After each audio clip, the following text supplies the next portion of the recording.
రామ్ గోపాల్ వర్మ ఈ రోజు విశాఖపట్నంలో చేయడానికి తలపెట్టిన మౌన నిరసన ప్రదర్శనకు తన సంఘీభావాన్ని తెలియజేశాడు. మహేష్ పై ఆక్రోశం, పవన్ పై ప్రశంసలు కురిపించాడు.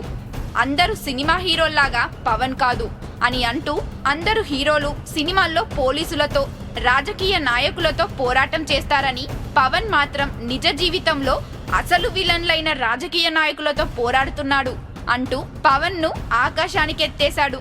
బ్రూస్లీ, సిల్వస్టర్ స్టాల్లోను, అర్నాల్డ్ ష్వార్జ్నెగ్గర్ వంటి వారు కూడా సాధారణ పోరాటాలు మాత్రమే చేశారని, కానీ పవన్ ఒక్కడు మాత్రం ప్రభుత్వాలతో పోరాడుతున్నాడని ట్వీట్ చేసి పవన్ పోరాటానికి తన సంఘీభావం తెలిపాడు.